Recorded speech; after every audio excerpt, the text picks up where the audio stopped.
The rain had been falling for 3 days straight when Corwin Ashford, Duke of Thornfield, turned his horse down the muddy lane toward Briarsgate Manor.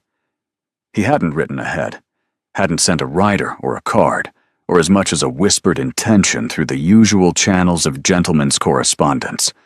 That was the point.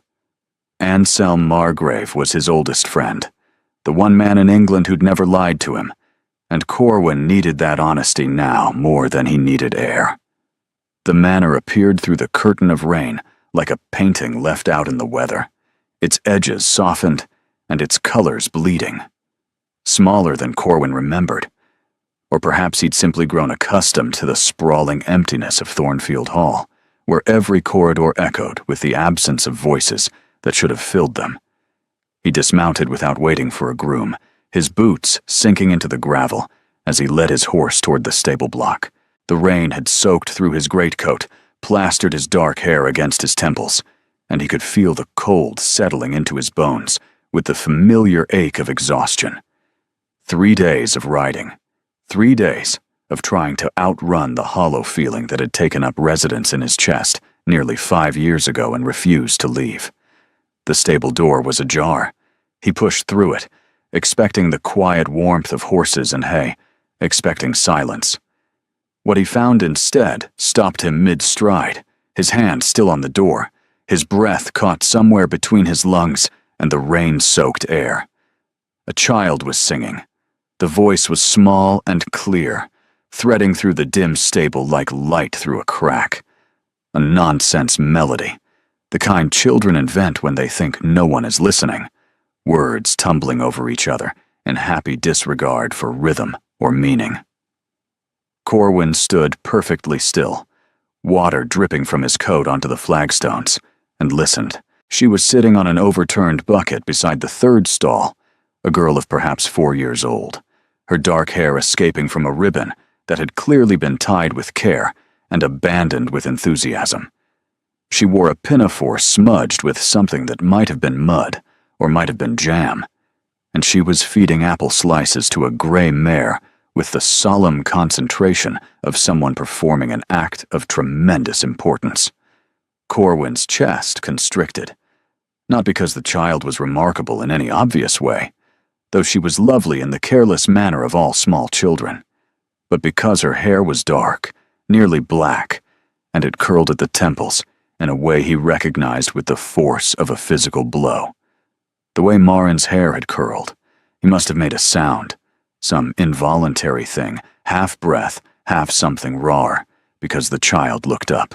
Her eyes were blue, wide and startled, and for a moment they simply stared at each other across the stable, the Duke and the girl, both equally surprised by the other's existence. "You're very wet," she said. The words broke something open inside him, something he'd spent years sealing shut with duty and distance and the grim machinery of estate management. His throat tightened.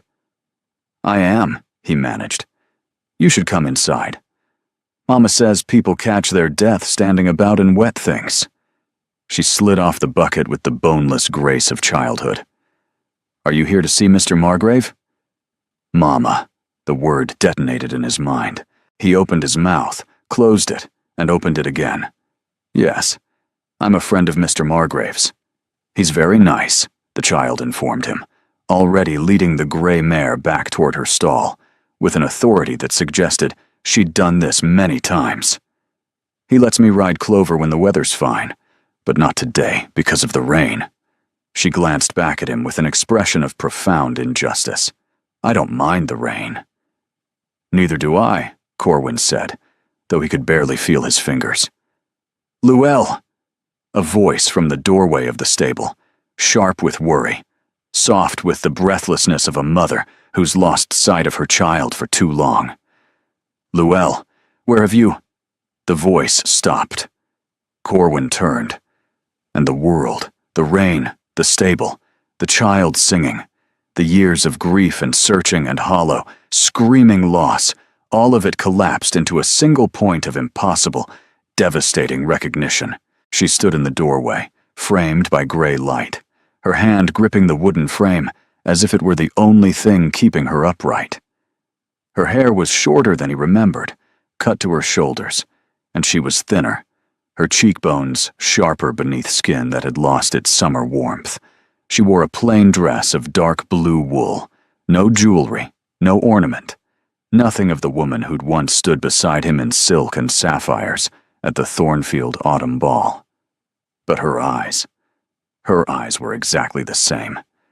Dark brown, almost black, with that quality of attention that had made him feel, from the very first moment he'd met her, like she could see straight through every wall he'd ever built.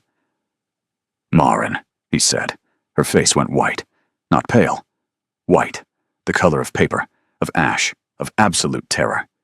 "No," she whispered. "No, no, no. Papa." The child's voice came from behind him, small and confused, and utterly, impossibly certain.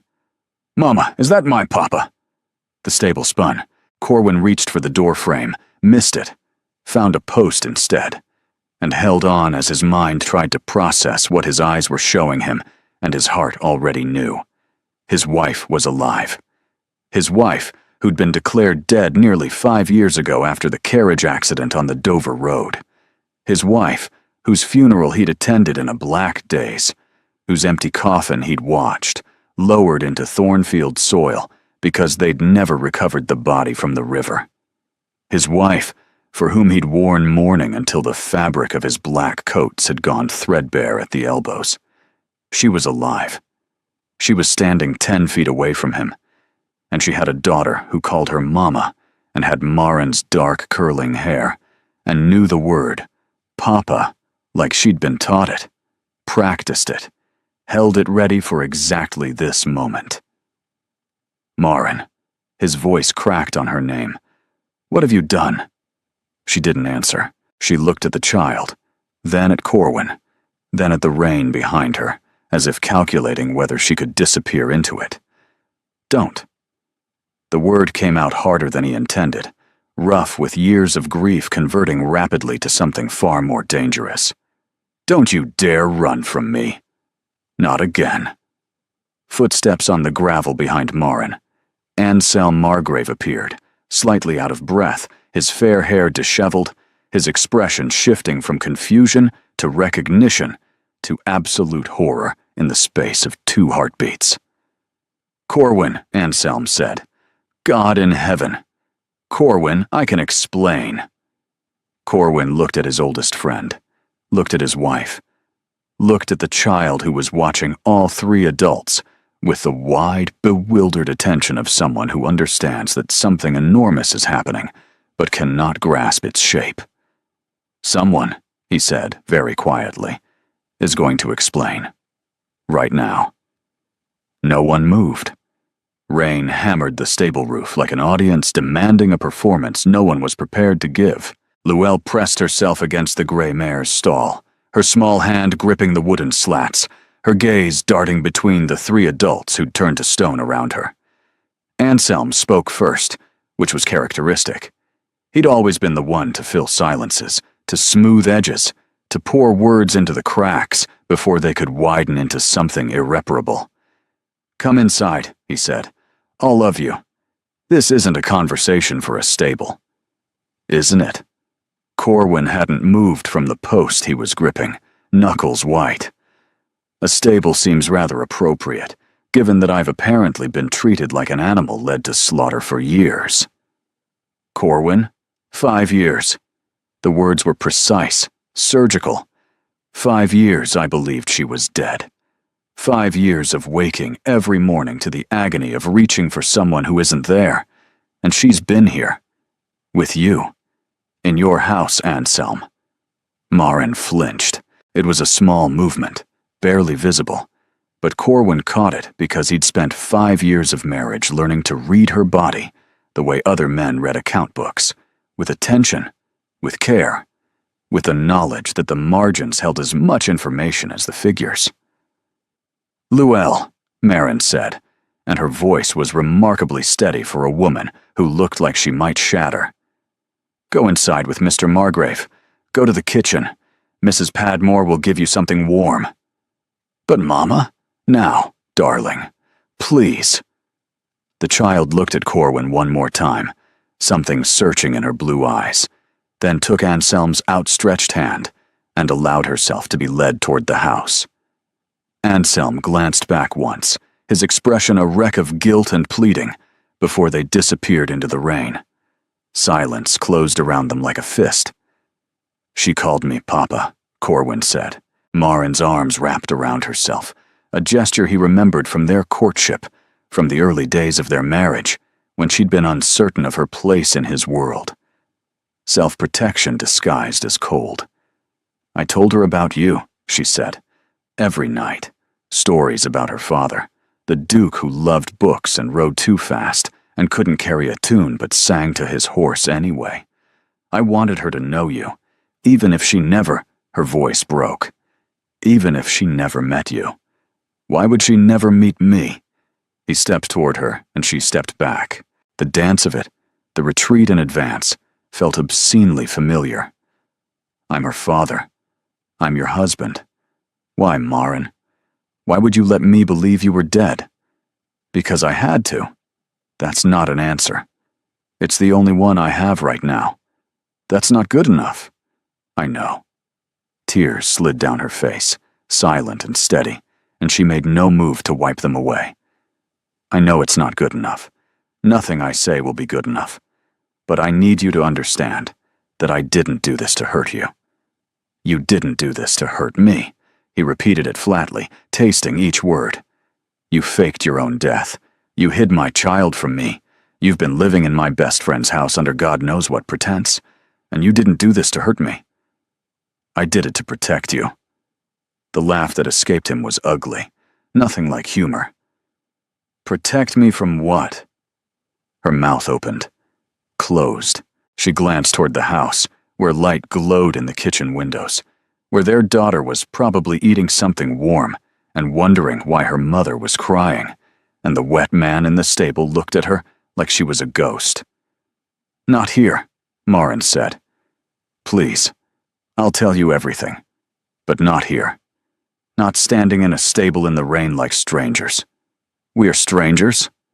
The cruelty of it surprised even him, but the pain beneath his ribs had teeth, and it was biting. "The woman I married would never have done this. I don't know who you are." She absorbed the blow without flinching this time. Something in her straightened, some quiet scaffolding of resolve that he remembered from the earliest days of their acquaintance, when she'd been a vicar's daughter, with no fortune and no connections, and a spine made of something harder than any titled lady he'd ever met. "Then come inside," she said, "and find out." She turned and walked toward the house without waiting for his answer, without looking back. The rain swallowed her within 3 steps, but she didn't hurry. Walked through the downpour as if it couldn't touch her, as if she'd already survived worse. Corwin stood alone in the stable. The gray mare nudged his shoulder, and the absurdity of it, the horse, the rain, the singing child, his dead wife walking through the storm, hit him with such force that he had to press his forehead against the post and breathe. Years of grief. Years of learning how to exist without her. Years of refusing to remarry despite his mother's relentless pressure, despite Parliament, despite the title demanding an heir he'd believed he'd never have. And she'd been here, alive, with his child. He pushed off the post and followed her into the rain. The kitchen at Briarsgate was warm and bright, copper pots gleaming on hooks, the smell of bread and wood smoke filling the low-ceilinged room. Luelle sat at the scrubbed table with a cup of warm milk, her legs swinging, watching Corwin enter, with the frank assessment only children and dowagers could manage. "You're still wet," she observed. "I am." "Mama says you should change your clothes.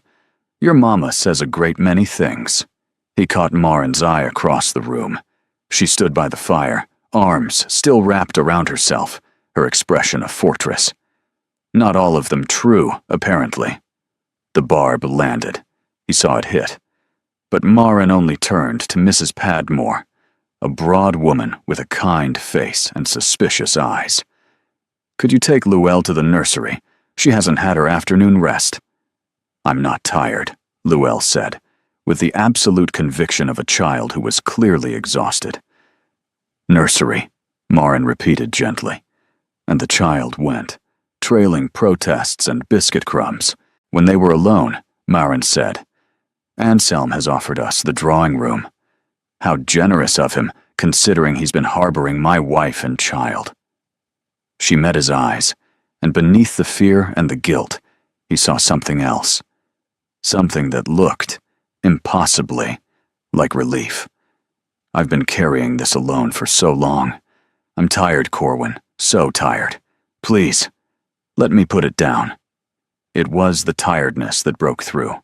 Not the tears, not the pleading, but the exhaustion in her voice, the way it mirrored something in his own chest that he'd been refusing to acknowledge since the funeral.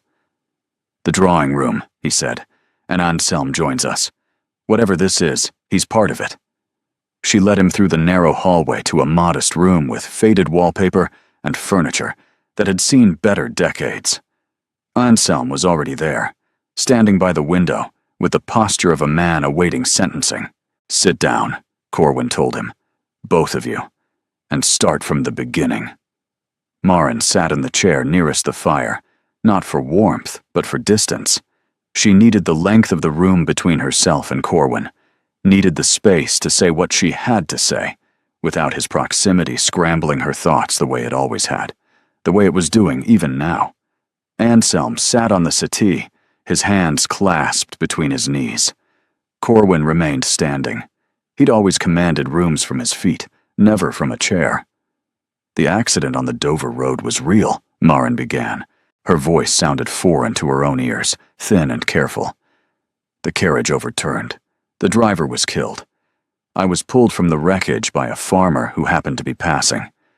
I was badly injured, unconscious for nearly a week. When I woke, I was in a cottage near Folkestone, 2 broken ribs, a gash on my head. But I remembered why I'd been on the Dover Road in the first place. You told me you were visiting your aunt in Canterbury. I lied." The 2 words fell like stones into water. I'd received a letter from a man named Severin Cole, an associate of my father's, years ago before we met. My father wasn't only a vicar, Corwin. He also did work for the Home Office, quietly, passing information across the channel during the war, using his parish connections as cover. Your father was a spy, an intermediary. He believed it was his duty. She moved to the window, where rain still streaked the glass. Call was one of the men on the other side of those transactions. French by birth, English by convenience, loyal to no one by nature. When my father died, I thought it was over. Then I met you, and everything changed. I became the Duchess of Thornfield. I thought the past was buried. But Call's letter said he had documents proving my father's involvement in operations that had gone wrong. People who died because information was mishandled. If I didn't meet him in Dover with money, he'd make everything public. You were being blackmailed." Corwin's composure cracked. Not much, a hairline fracture across the stone of his expression. "And you didn't come to me." "How could I?" Marin turned from the window, and the anguish in her face was raw, unmanaged. "You'd married a vicar's daughter. A quiet, respectable woman with no secrets. How could I tell you that my father had been passing intelligence to foreign agents? That people may have died because of his work? That a man was threatening to make it all public, to attach the name Thornfield to scandal and treason? You could have told me the truth and let me help you. And what would you have done? Paid him? He'd have come back for more. Confronted him? He'd have released the documents. Your mother spent the first 2 years of our marriage trying to convince you I wasn't good enough. Can you imagine what she would have done with the knowledge that my father was involved in espionage?" The silence that followed was heavy, loaded with truths neither wanted to examine. Because she wasn't wrong. The carriage overturned before I reached over. When I woke in that cottage, the farmer's wife told me word had already spread. The Duchess of Thornfield was dead. The river had taken the body. Search parties called off. I called them off, Corwin said, and his voice was barely recognizable. After 6 days, they told me there was no hope. And when I understood you believed I was dead, I made a decision. The worst decision of my life. If Marin Ashford, Duchess of Thornfield, no longer existed, then Call had no one to blackmail. The documents about my father became meaningless. No scandal could touch you or the title. You stayed dead. I thought you'd be safe. Not from where I'm standing. Anselm cleared his throat. She came to me 3 years after the accident. She'd been living under a false name in a boarding house in Ramsgate with Llewellyn, who was barely a year old. Alone with a small child, terrified Call would discover she was alive. The room tilted. Corwin gripped the back of a chair. I didn't know I was with child when the accident happened, Marin said, tears falling freely now. Not until weeks later. By then I'd already let you believe I was gone. I had Llewellyn alone. When she was old enough to travel, I went to Anselm. He was the only person I trusted. Corwin looked at his oldest friend, the man who'd stood beside him at his wedding, who'd held his shoulder at the funeral, who'd written letters of condolence so tender they'd made Corwin weep alone in his study at midnight. You sat across from me at her funeral, Corwin said. You spoke. You said she was the finest woman you'd ever known. You cried. Every word was true, Anselm said, and every tear was real. I was grieving what she'd lost, what you'd both lost, what I was helping to destroy by keeping her secret. You lied to me. For years. Yes.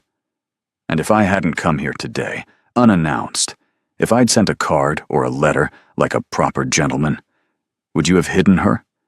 Sent her to another room, another house? The pause before Anselm answered was a fraction too long, and it told Corwin everything. I see. He moved toward the door. I'm not leaving.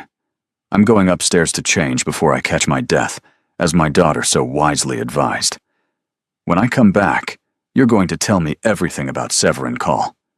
He paused, and his voice held something more terrifying than anger. The quiet, immovable authority of a man who'd just discovered he had something to fight for. Because I buried you once, Marin. I'm not doing it again. He left the room, and the silence he left behind was louder than the storm. Corwin returned in dry clothes that belonged to Anselm and fit him poorly. Too short in the sleeves, too loose across the shoulders. It should have diminished him. It didn't. He entered the drawing room with the controlled energy of a man who'd used every minute upstairs to convert shock into strategy. Marin and Anselm hadn't moved. They sat exactly where he'd left them, a tableau of guilt and exhaustion, waiting for judgment. Tell me about Call, Corwin said, taking the chair opposite Marin. No preamble, no softening. Marin explained. After the accident, she'd sent word through an intermediary that the Duchess was dead. Years of silence followed. Then letters began arriving at Briarsgate. 3 over the past year, each more specific than the last. Call knew the death was fabricated. He wanted access, introductions, the Thornfield name opening political and military doors. Corwin read the letters in silence. Marin watched his face change, the tightening around his mouth, the way his fingers pressed harder against the paper with each page. He's not asking for money anymore, Corwin said. He wants legitimacy, the kind of access that could do real damage. And if I refuse, he releases everything. My father's involvement, the failed operations, the names of people who died, the Duke who married the traitor's daughter. My father wasn't a traitor, Marin added quietly. He was a man who tried to serve his country and made mistakes. But Call has the documents arranged to tell a very different story. Corwin moved to the window. Here's what I don't understand. You chose to carry this alone. You chose to hide my daughter. And it never occurred to you that I might be able to handle the truth. It wasn't about handling it. It was about what it would cost you. You don't get to decide what I can afford to lose. He turned, and the anger in his face had shifted into something harder and more complex. You made me a widower, Marin. You made me bury an empty coffin.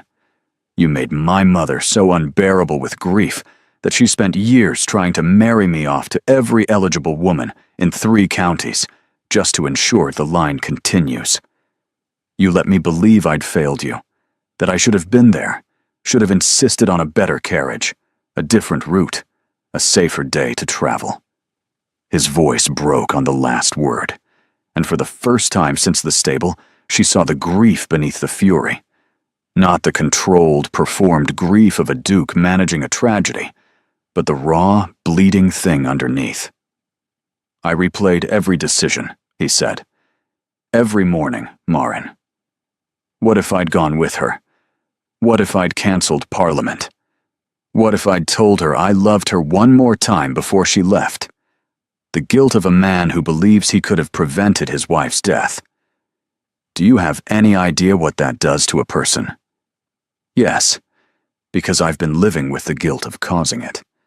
The silence between them was different now. Not cold accusation, but the heavy silence of 2 people who'd both been drowning and only just realized they'd been in the same water. I have conditions, Marin said. You have conditions. First, Luelle is not leverage. She's not a bargaining piece, not a public revelation to be timed for maximum effect. Whatever we decide about Call, about the marriage, about the future, her safety comes first. Always. Agreed. What else? Second, I'm part of every decision, not informed after the fact, present and participating. Also agreed, though your last independent decision involved faking your own death, so perhaps some collaboration is warranted. It was so precisely the kind of dry observation the Corwin she'd married would have made that Marin almost laughed. Third, when this is resolved, I decide what comes next. For me and for Luelle. If I choose to return to Thornfield, it's because I choose it. I won't be installed back into a life like a painting rehung on a wall because it suits the composition. You're asking me to accept that I might get you back only to lose you again. I'm asking you to let me choose freely. Agreed. All 3. Now I have one of my own. I want to know my daughter, starting now. Whatever you and I are to each other, I've lost years of her life. I won't lose another day. This one cost Marin. She could see what it meant for him, the raw, undisguised hunger of a father who'd missed his daughter's first word, first steps, first everything. But she could also see what it would mean for Luelle, a father appearing fully formed, expecting to fill a space that had been imaginary until 3 days ago. Children adapted, but children also broke. On one condition, she said, you're negotiating my negotiation. I'm asking you to let her set the pace. She's been told about you. She wants to know you. But wanting and being ready aren't always the same thing. Fair. He held out his hand, not to shake, to hold. The gesture was so simple, so instinctive, that she took it before she could think. His fingers closed around hers, and the warmth of it, the shock of touching him after so long, sent something electric through her chest. Then we have an agreement, Corwin said. Now, let's discuss how to destroy Severin Call. The world didn't end that afternoon. It simply rearranged itself into a shape none of them recognized. Corwin sent word to Thornfield that he'd been delayed. He gave no reason. Dukes were not required to give reasons, which was one of the few advantages of the title that he appreciated without reservation. For now, he stayed. Briarsgate was nothing like Thornfield. 11 rooms instead of 50. A staff of misses. Padmore, the housekeeper. A cook named Odile, who sang hymns while she worked. 2 maids, and a groundskeeper so elderly, he appeared to be part of the landscape. The furniture was comfortable rather than impressive. A cat of uncertain lineage had claimed the best chair in the parlor as sovereign territory, and defended it with the focused aggression of a creature that had never heard of the aristocracy, and wouldn't have been impressed if it had. Luelle took to Corwin's presence with the terrifying adaptability of children who've been primed for exactly this moment. She'd been told stories about her father for as long as she could remember, had built him in her imagination from Marin's nightly tales, and now here he was, real and awkward, trying to fit himself into the outline of the man she'd invented. "Do you really sing to your horse?" she asked him on the second morning, standing in the nursery doorway with 2 uneven braids she'd attempted herself, badly. "Mama said you can't carry a tune in a wheelbarrow. Your mama is accurate. I can sing very well. I'll teach you." And so Corwin found himself sitting on the nursery floor at 9 in the morning, being instructed in a song about a hedgehog and a spoon by a 4-year-old with absolute confidence in her pedagogical abilities. His voice was terrible. Luelle corrected him with patient ruthlessness. He tried again. Failed again. She patted his hand with the solemnity of a physician delivering a grim diagnosis. "It's all right, Papa. Some people are better at other things." Papa. Every time she said it, the word opened something in his chest that hurt in the most extraordinary way, like blood returning to a limb that's been numb for too long. He learned her routines, breakfast, then lessons with Marin, then exploration of the estate. She showed him every corner of Briarsgate, with the pride of a landowner conducting a survey. The brook was important. The old oak with the low branch was essential. The spot where she'd once seen a fox was sacred ground, though the fox had not been seen since, and might, she conceded, have been a large cat. In the library, she pointed to a copy of Don Quixote that Corwin recognized as one he'd given Marin during the early months of their marriage, with her father's notes still penciled in the margins. She'd brought it through everything, through the accident, the false death, the years of hiding. She'd kept this one book from their life together, and the fact of it lodged in his chest like something sharp and necessary. Marin was careful around him, polite, cooperative, transparent about call, but careful. She occupied her side of an invisible line and stayed there. It drove him slowly mad, not because he wanted her to be different, but because he remembered how she used to be. The way she'd lean into him while reading, the way she'd steal food from his plate, the way she'd challenge his opinions with such passionate conviction that he'd once conceded a point about Keats just to watch her smile in victory.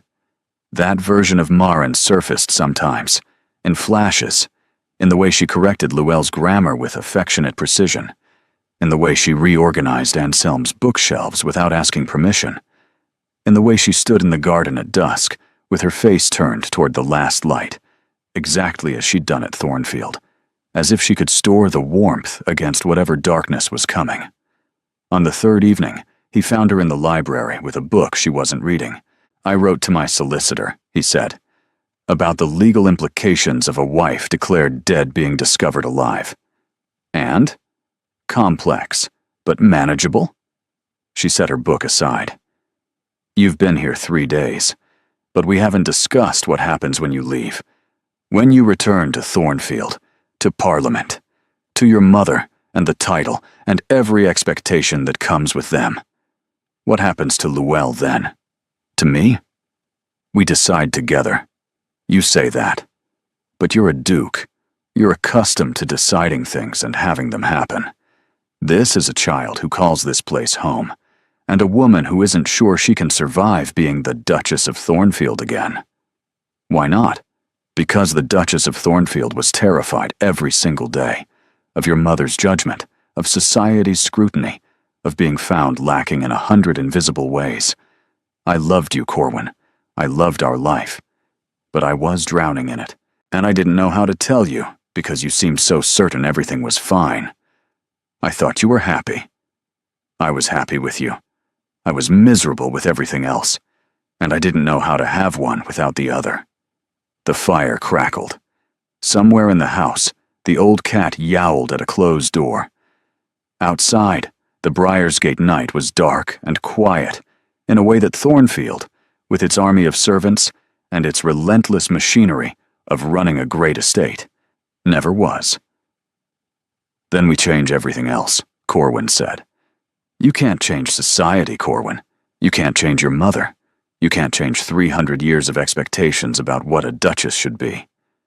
I can change what I expect, and I can stop assuming that because I'm comfortable in that world, everyone around me must be comfortable too. He paused. I failed you, Marin, not by letting you take that carriage, by not seeing that you were drowning. That's on me. She stared at him. In 5 years of marriage, she'd never heard him admit to failing at anything that wasn't a horse race or a hand of cards. You weren't responsible for... I was your husband.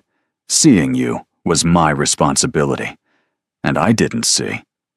Marin looked at him, and for the first time since the stable, he saw something in her eyes that wasn't fear or guilt or careful management. It was the faintest, most tentative flicker of hope. On the 5th day, the gatekeeper arrived. Corwin heard the carriage before he saw it, the crisp percussion of matched horses on gravel.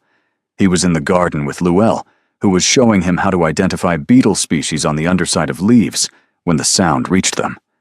He knew. Before the carriage rounded the bend, before the door swung open, before the black silk and silver-topped cane appeared, he knew.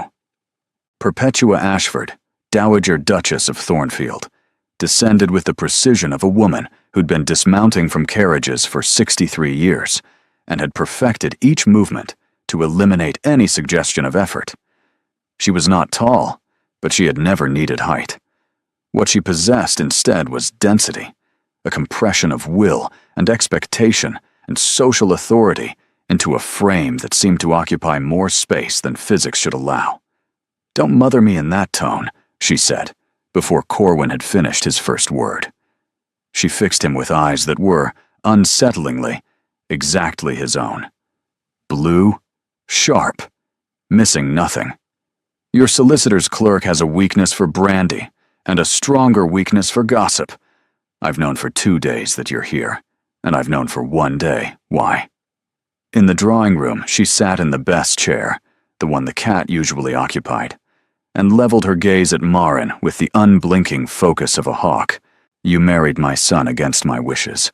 I tolerated it because he was determined. I spent 3 years attempting to polish you into something suitable. I arranged introductions, corrected your comportment, defended your origins to people who questioned them, and you repaid me by dying. I repaid you by trying to protect your family from scandal. Scandal? You think I can't manage scandal? I've managed scandal since before you were born. I managed your husband's grandfather's gambling debts. I managed the rumor that the Thornfield fortune was built on smuggling, which, incidentally, it partially was. Scandal is not a crisis, girl. It's a weather pattern. You prepare for it, endure it, and move on. You think I would have let some French bottom feeder with forged documents destroy a 300-year-old dukedom? I would have crushed him before he finished his first sentence. I would have had him deported, discredited, and living in a ditch within a fortnight. But you didn't give me the chance. You didn't give any of us the chance. Because you decided, alone, frightened, and convinced you were the only person capable of managing the situation, that dying was preferable to trusting your family. The words struck Marin with visible force, not because they were unkind, but because buried inside was an accusation she couldn't deny. She hadn't trusted them. She hadn't trusted Corwin to handle the truth, hadn't trusted the Dowager to fight the battle, hadn't trusted the machinery of the dukedom to protect its own. You're right, Marin said. The Dowager blinked. Whatever she'd expected, it wasn't concession. I should have come to you. Both of you. I should have trusted that the family I'd married into was strong enough to withstand the threat. I was afraid, and I let that fear make my decisions. And in doing so, I caused more damage than Call's documents ever could have. When the Dowager demanded to be left alone with Marin, Corwin obeyed reluctantly. Inside, the Dowager's voice changed. Stripped of performance, the voice she used when the audience was gone, and only the truth remained. I mourned you she said. Not publicly. I don't do things publicly unless they serve a purpose. But privately, in my rooms, alone, I mourned the woman my son loved. Because whatever I thought of your origins, you made him happy. Genuinely, foolishly, recklessly happy. And when you died, I watched that happiness drain out of him like blood from a wound. I watched him become his grandfather. Cold, dutiful, empty. And I swore I would fix it. I would find him another wife, someone who could at least approximate what you'd given him. Maren was crying now, silently, her hands gripping each other in her lap. So when I say I could have managed the scandal, I'm not boasting. I'm telling you that I would have done anything to spare my son what he's been through, and you took that chance from me. I'm sorry, Maren whispered. Sorry doesn't give me back 5 years of watching my son disappear into himself. Sorry doesn't undo the funeral I attended for an empty coffin. The dowager's voice went hoarse. Sorry doesn't change the fact that I stood in my son's study and watched him hold your portrait and weep, and I could do nothing. Nothing. Because I didn't know you were alive. The clock ticked. The fire crackled. Outside, a bird sang with the oblivious cheerfulness of a creature unburdened by human catastrophe. Show me the child, the dowager said. Corwin lifted Luelle onto his hip. She studied the dowager with the fearless curiosity that was her defining trait. The dowager studied her back. 2 pairs of blue eyes, separated by 6 decades, conducting a mutual assessment with identical intensity. She has the Ashford eyes, the dowager said quietly. She has my temperament, Maren said. God help us all, but her hand trembled. Come here, child. Luelle crossed the room with fearless directness. Hello, I'm Luelle. I can sing. Do you want to hear? The dowager's composure, the iron architecture of 63 years of aristocratic self-control, shattered. She pulled the child onto her lap with a fierceness that was not gentle, but was, unmistakably, love. Yes, she said, her voice breaking.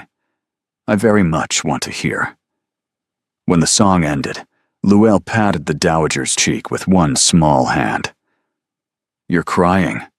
I'm furious. 5 years I could have known her. I know, Maren said. This is unforgivable. I know. When Luelle departed without protest, evidently satisfied that the important lady had passed inspection, the dowager pressed her lips together, wiped her face with one efficient motion, and became, once again, formidable. This is what will happen. You will return to Thornfield. All of you.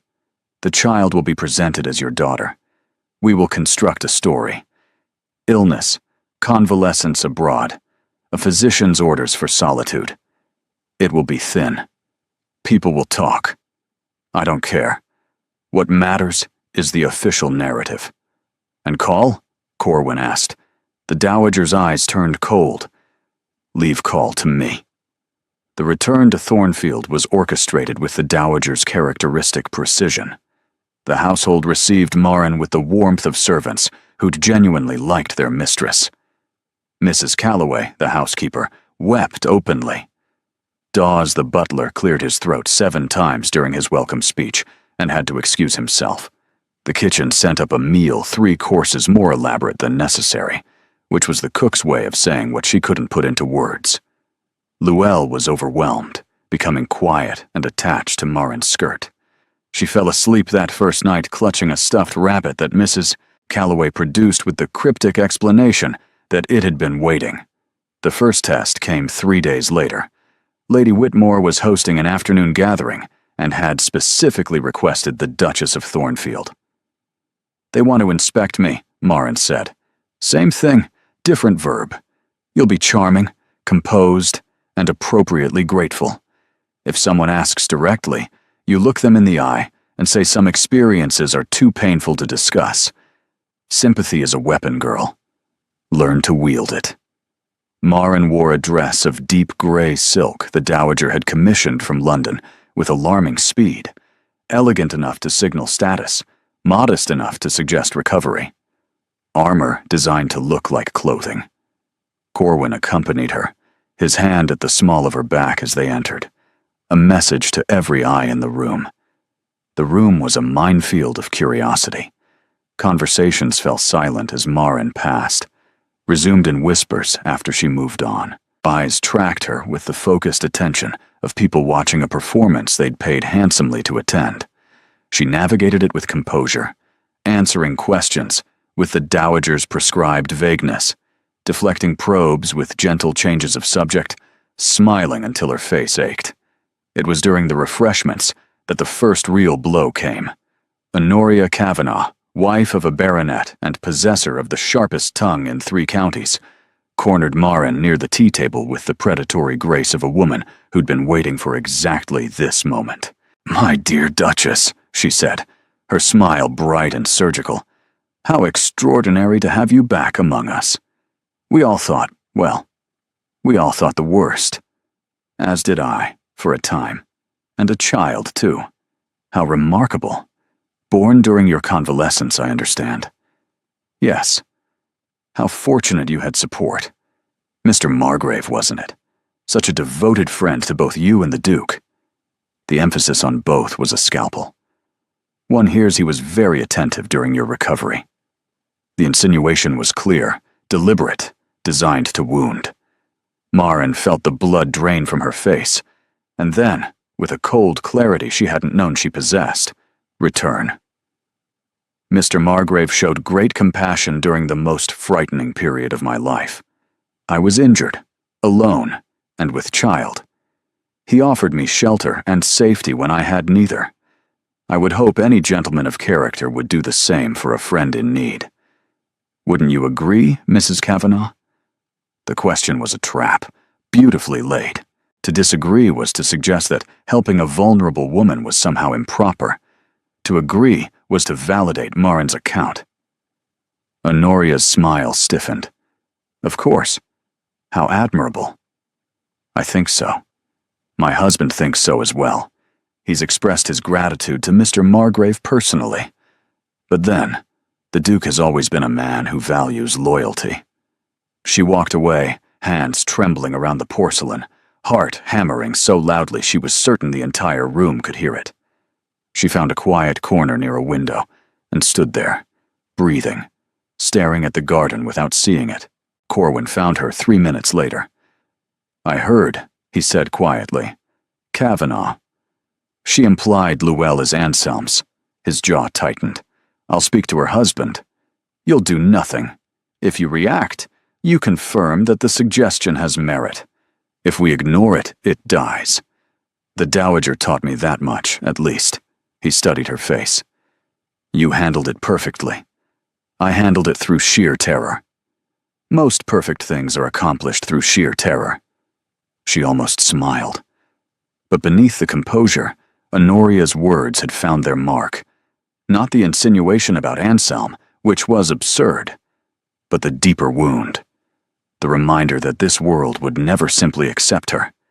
That every day would be another performance, another test, another room full of eyes measuring her against standards she hadn't set and couldn't change. In the carriage home, Llewellyn asleep against Corwin's shoulder, Marin stared out the window and said nothing.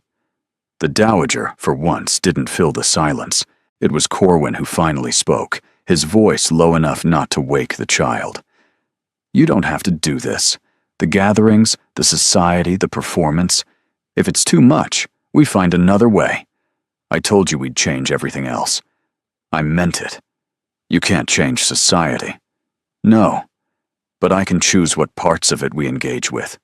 I can choose to make Thornfield a place where you feel safe instead of scrutinized." The carriage rocked gently over a rutted stretch of road. Llewellyn murmured in her sleep and burrowed deeper into Corwin's coat.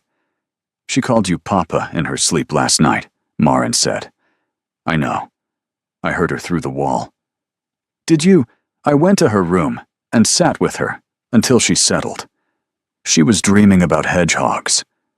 Marin's throat ached. This man, this careful, wounded, impossible man who sat in the dark beside a daughter he'd known for barely a fortnight and listened to her dream. "I want this to work," she whispered. "I'm just terrified it can't." "Then we'll be terrified together. That's better than being terrified alone." 2 weeks at Thornfield. They slept in separate rooms. This was understood without discussion, a boundary neither pushed against, though Maren sometimes heard Corwin's footsteps in the corridor late at night, pausing outside her door before continuing to his study. She never opened the door. He never knocked. Luelle adapted with the resilient pragmatism of childhood. The nursery became her kingdom, and within a week she'd organized it to her specifications, which involved a diplomatic incident with the Dowager over whether a 4-year-old required her own writing desk. The Dowager conceded, with imperial dignity. "The child is willful," she told Corwin. "She's determined. Willful. Like her mother." A pause. "I've ordered the desk from London." Corwin and Maren circled each other like planets in adjacent orbits, close enough to feel the pull, but careful to maintain distance. They shared meals. They discussed Luelle's routines. They reviewed the Dowager's progress on the call situation, which was proceeding with a thoroughness that suggested the Dowager had been waiting her entire life for an enemy worthy of her talents. She'd been writing letters at a furious pace, and the replies that arrived bore seals and signatures that Corwin recognized from circles far above ordinary society. But they didn't talk about themselves, about the marriage, about what was growing between them in the silences, in the accidental touches, in the way their eyes met across rooms and held for a beat too long. People who've been broken don't reassemble on schedule. It was Luelle who forced the breach. On the 15th night, a storm rolled across the estate, with a violence that turned the sky green and set the horses screaming in their stalls. Thunder cracked so close the windows rattled, and Luelle, who'd been sleeping peacefully, woke screaming. Maren reached the nursery first. Luelle was sitting upright in bed, her face wet with tears, her small body shaking. Mama, the sky is breaking. It's thunder, darling. Just thunder. It can't hurt you. It's so loud. It's angry. It's not angry. It's just weather being noisy. But what if it breaks the house? It won't break the house. This house has been here for 300 years. Footsteps in the hallway.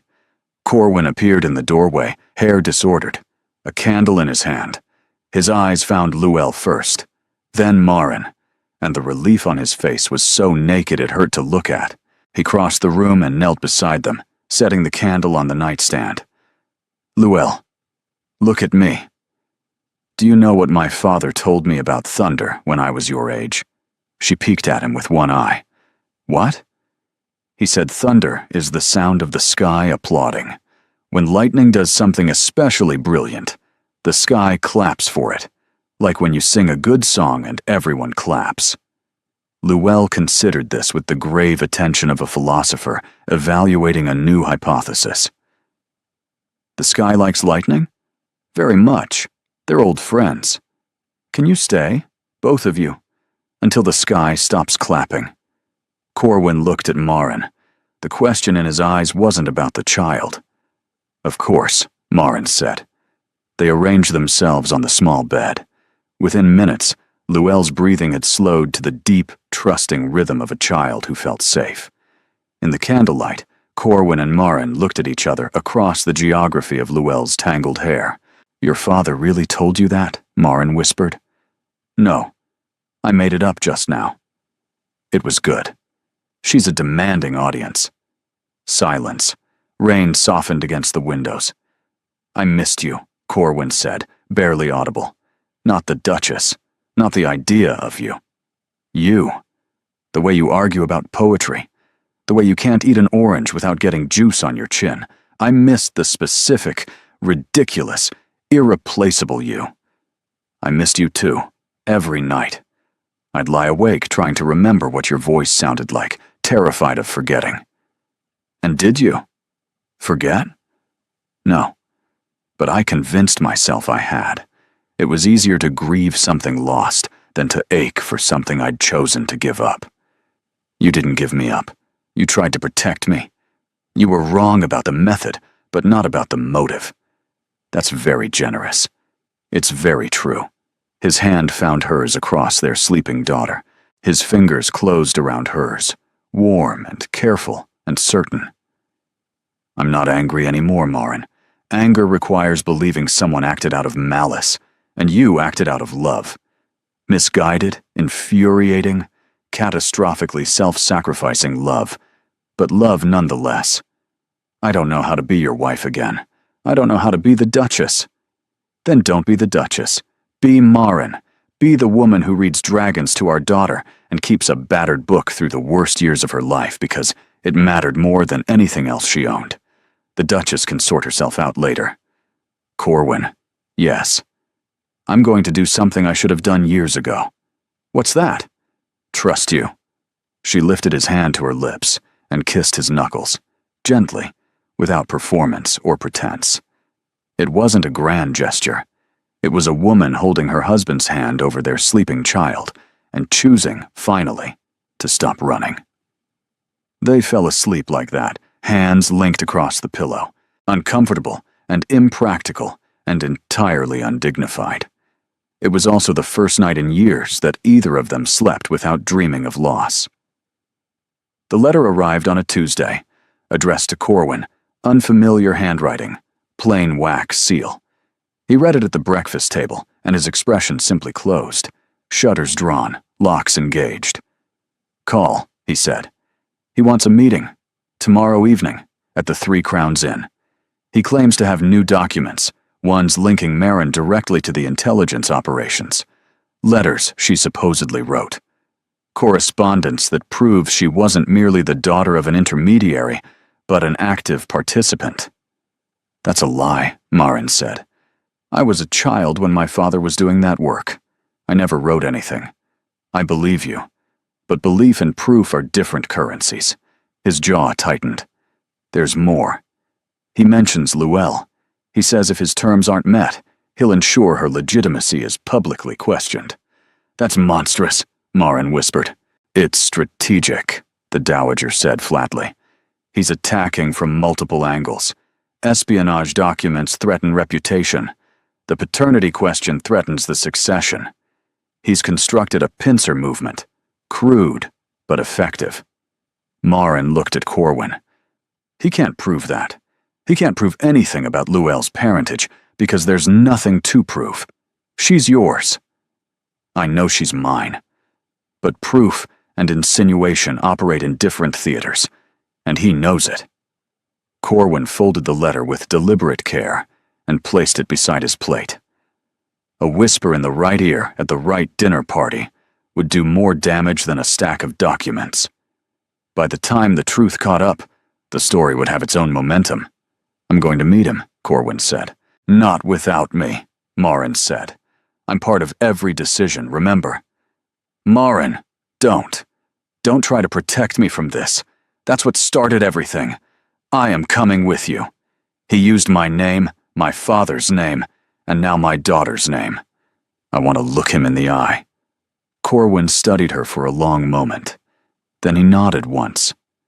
That evening, after Luelle was asleep, Marin found Corwin in the library. He was standing at the window, staring at the darkened grounds, his reflection a ghost in the glass. I'm afraid, he said. She crossed the room to him. I know. Not of call. Not of scandal. I'm afraid that this will break us, that we'll survive the external threat, and discover that the damage we've done to each other is worse than anything he could inflict. Corwin, I trusted you completely.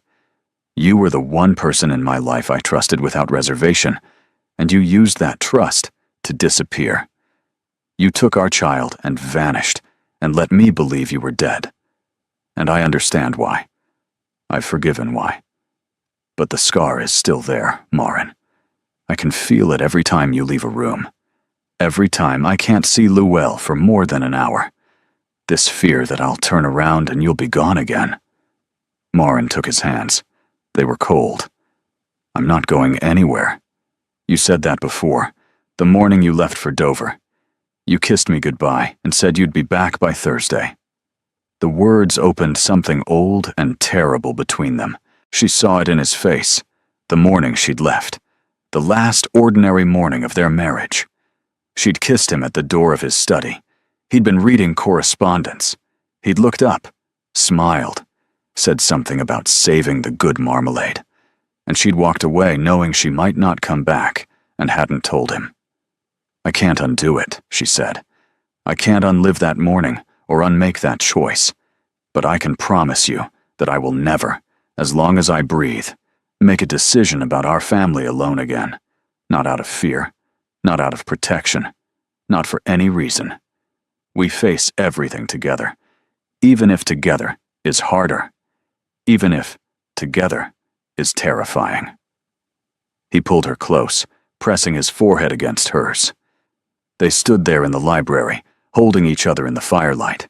Two people who'd already survived the worst thing they could do to each other, and were now trying to survive the world, doing its worst instead.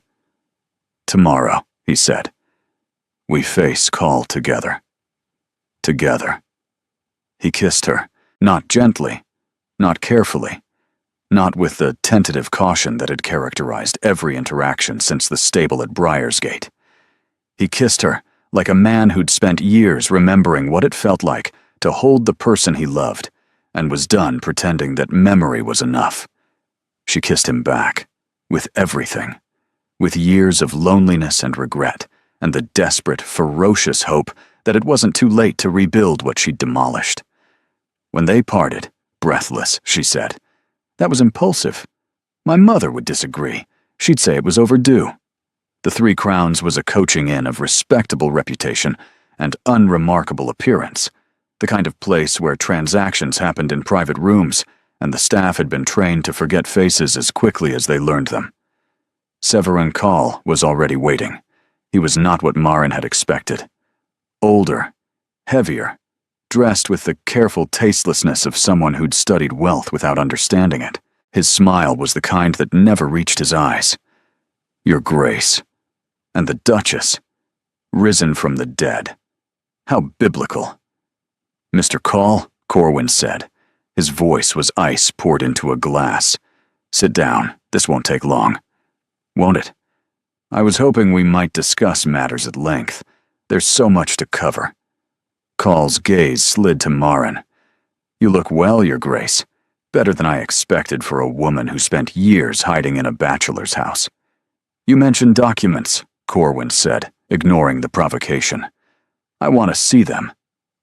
Call produced a leather folder and laid it on the table with the satisfaction of a card player, revealing a winning hand. Letters, memoranda, fabricated correspondence, supposedly in Marin's handwriting. He also claimed to have a journal in her father's handwriting, detailing specific operations and their outcomes. "You're admitting to forgery," Corwin said. "I'm admitting to preparation. There's a difference." He laid out his demands with methodical patience. The meeting continued for 40 minutes. 40 minutes of Call presenting his position with the confidence of a man who believed he held every advantage. Access to political figures. Introductions to specific members of the House of Lords. A letter of recommendation from the Duke of Thornfield endorsing his commercial ventures. And, as a final flourish, a sum of money so large that even Corwin's expression flickered. "You have 1 week," Call said, closing the folder. "After that, I begin sharing my collection with interested parties, starting, I think, with the Morning Chronicle. They do enjoy a good scandal." They left the inn in silence. In the carriage, Marin sat rigid, her hands clasped so tightly her knuckles were white. The documents Call had shown them were convincing. Not real, but convincing. And in the arena of public opinion, the distinction was academic. "We need your mother," she said. "I know." "This is bigger than I thought. He's not just threatening exposure. He's built a case, a fabricated one, but structured to withstand initial scrutiny. By the time anyone proved the letters were forged, the damage would be done." Corwin reached across the carriage and took her hand. "We have a week. My mother has contacts. We have Anselm as witness to your character and circumstances. And we have something Call doesn't know about." "What?" "The truth. And a 63-year-old woman who's been waiting her entire life for a fight this dirty." The Dowager received the intelligence about Call's demands with an expression of delighted fury. It was the face of a woman who'd been handed exactly the provocation she needed. The fool. He put the forged documents on the table. He let you see them. He's so confident in his leverage that he's handed us the evidence to destroy him. That only matters if we can prove they're forged. Of course they're forged. Your father-in-law was a careful man, Marin. He kept meticulous records, and those records were collected by the Home Office after his death. Marin stared. "You knew? About my father's work?" "I've known since before your wedding. Did you think I would allow my son to marry a vicar's daughter without conducting a thorough investigation? I know everything about your family, Marin, including the parts your father took pains to conceal. And you said nothing. Your father served his country. His file was closed with commendation, not censure.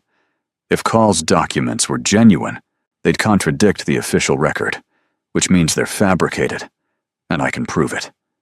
Corwin sank into a chair. "You've had this information for years. I kept it because revealing it meant admitting I'd investigated your wife behind your back, which I did, and which I would do again without hesitation, because protecting this family is my purpose, and I will not apologize for being thorough." Marin felt something unexpected, not anger at the invasion, but a strange, disorienting gratitude. The Dowager had known everything: the intelligence work, the risks, the potential for scandal, and had married Corwin to her anyway. Had spent 3 years polishing her, correcting her, criticizing her, all while knowing that the vicar's daughter she publicly disparaged was the daughter of a man who'd served his country at considerable personal risk. "You chose me," Marin said, "knowing everything. I chose my son's happiness. Don't confuse that with choosing you." But the Dowager's voice softened, barely perceptibly. "Though I will concede that you weren't the worst option available." The Dowager's plan unfolded with military elegance. Letters were dispatched to contacts in the Home Office, the Foreign Office, and places that didn't have official names, but responded to the Dowager's correspondence with alarming promptness. A retired intelligence officer named Haldane was summoned to Thornfield. He was a spare, precise man who wore spectacles and carried a magnifying glass and looked like the kind of person who found human interaction and inefficient use of time better spent examining ink samples. He worked for 2 days without speaking to anyone, except to request better light, stronger tea, and the cessation of the Dowager's habit of looking over his shoulder. On the 3rd morning, he presented his findings with the measured satisfaction of a craftsman examining inferior work. Forgeries. Everyone. The ink is wrong for the period. It contains an aniline compound, not commercially available before 1815. While these letters are supposedly dated 1807. The paper is commercially available and can be purchased at any stationer's in London. The handwriting analysis is conclusive. Whoever wrote these consistently misforms the lowercase g and the capital R, and the letters supposedly from the Duchess reference events that occurred while she was demonstrably at Thornfield. One mentions a meeting in Dover, on a date, when the Thornfield household records show her hosting a dinner for 12. On the 6th day, they returned to the 3 Crowns, not 2 of them this time, but 5. Corwin, Marin, the Dowager in diamonds, and devastating composure. Haldane with his annotated case, and Anselm as witness. Call's confidence wavered when he saw the party. He'd expected 2. He got 5.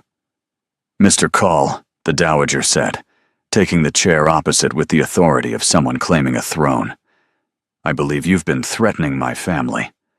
She laid out the case with devastating precision. Haldane's expert findings, the Home Office records, the magistrate who was a personal friend, the editor of the Morning Chronicle, who was her goddaughter's husband, and who would sooner set his own printing press on fire than publish unverified slander about the Thornfield family. You have two options: surrender every document, leave England, and never contact this family again, and we don't pursue criminal charges. Or I destroy you. Completely. You chose to threaten my grandchild's legitimacy, Mr. Call. Grandmothers are not known for restraint when children are involved. The silence was absolute. Call looked at each of them in turn. At the Dowager, immovable. At Corwin, whose expression promised that anything his mother left standing, he would finish. At Marin, who met his eyes without flinching. At Haldane, whose testimony could end careers. At Anselm, who sat with his loyalty visible. Option 1, Call said. A sensible choice. In the carriage afterward, the silence felt different from every silence before. Light. The lightness of a burden set down after so long the body had forgotten what weightlessness felt like. Mother, Corwin said, thank you. Don't be sentimental. I did what was necessary. You did what was magnificent. Same thing. The Sinclair autumn ball blazed against the October night like a jewel set in dark velvet. Marin stood at the top of the grand staircase in a gown of midnight blue silk, embroidered with silver thread that caught the candlelight. The sapphires at her throat had belonged to Corwin's mother, and the Dowager had presented them that evening with a gruffness that failed entirely to disguise the significance. They were hers, the Dowager said. Now they're yours. Try not to lose them. They're worth more than this house.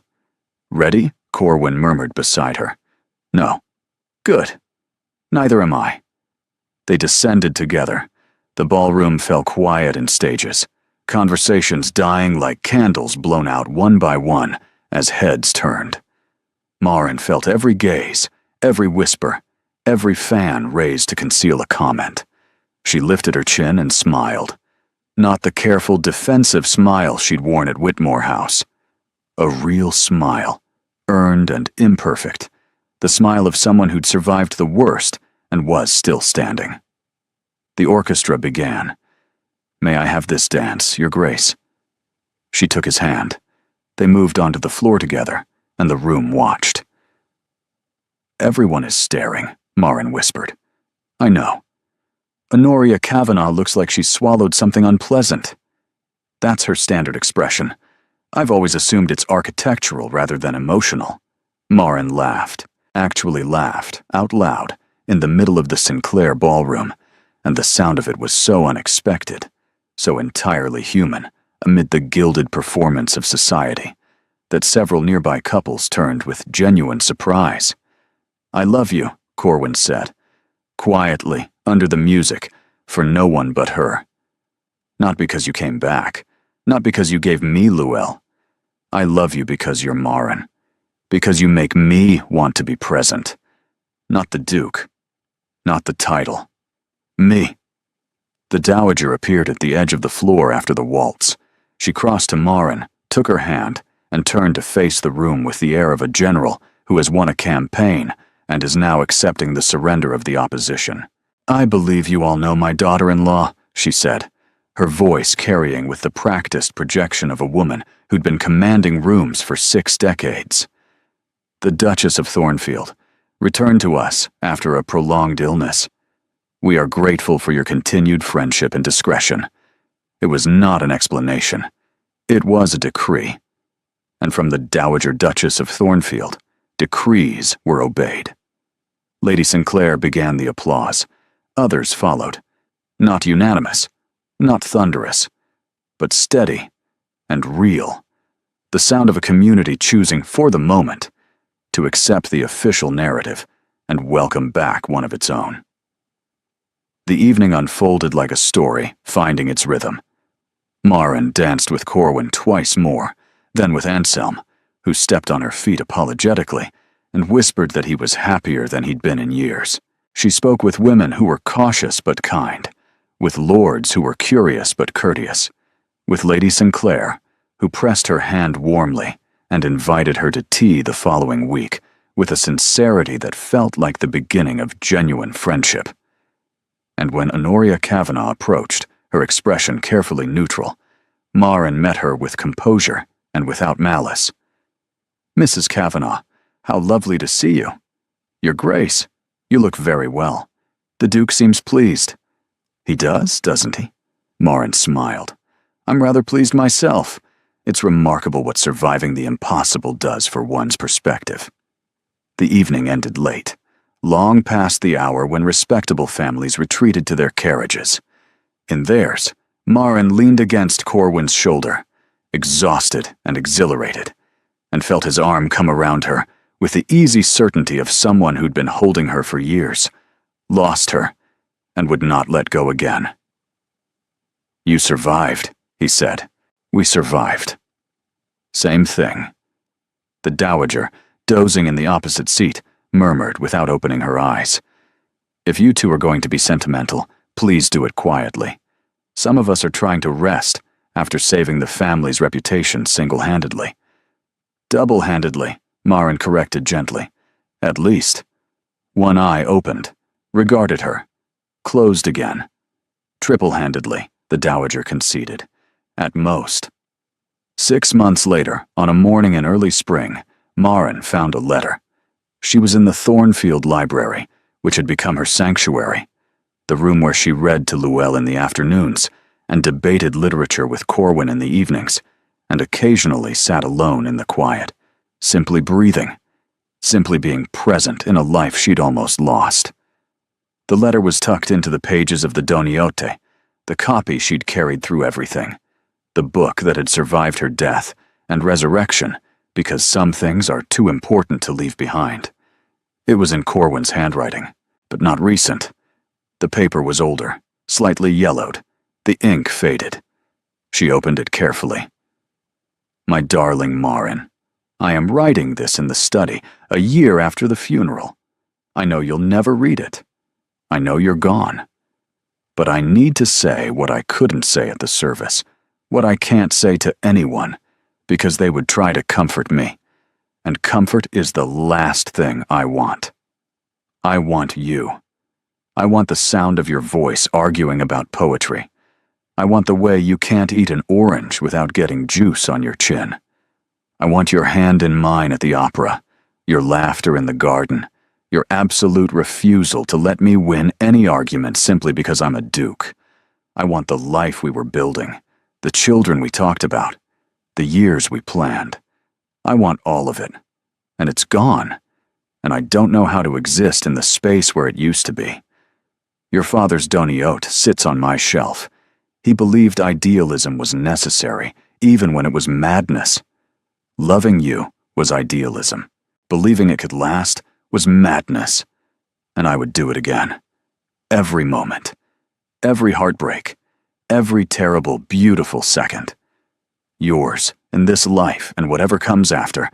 Corwin Marin sat in the library with the letter in her hands and wept. Not with grief, not with guilt, with the overwhelming, devastating gratitude of a woman who'd been given the extraordinary gift of knowing exactly how much she was loved during the time she was lost. She was still crying when Corwin found her. "What's this?" he asked, then saw the letter. His face went still. "I forgot I'd put that there." "Did you mean it?" "Every word. I wrote it believing you'd never read it." "And now?"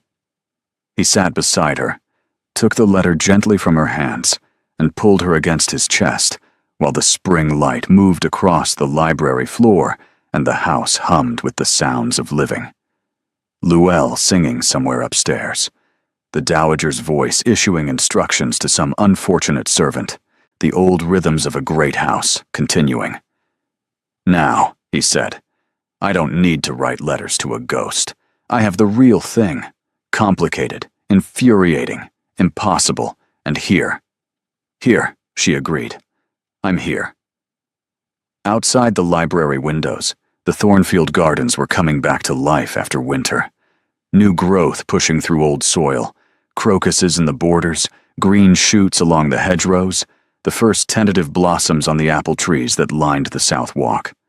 And inside, in the library that smelled of paper and cedar and warmth, the Duke of Thornfield and his impossible resurrected Duchess sat together among the books and watched the spring arrive. Some stories end with a grand gesture. This one ended with a morning, with sunlight and silence, and two people who'd learned that love wasn't a single brave act, but a daily, deliberate choice to stay present, to stay honest, to stay. Thank you for being here. You are the reason these stories exist, because you believe in love that fights through the impossible, in characters who choose truth over safety, in endings that feel earned because they were. Your presence makes this space warm and meaningful, and I am grateful for every moment you spend with these characters. Do you have a favorite line or scene? Your engagement helps me understand what moves you, what keeps you listening, and what kinds of stories to create next. Consider subscribing if you'd like more stories with emotional depth and genuine character growth. Thank you for being here. You make this community what it is.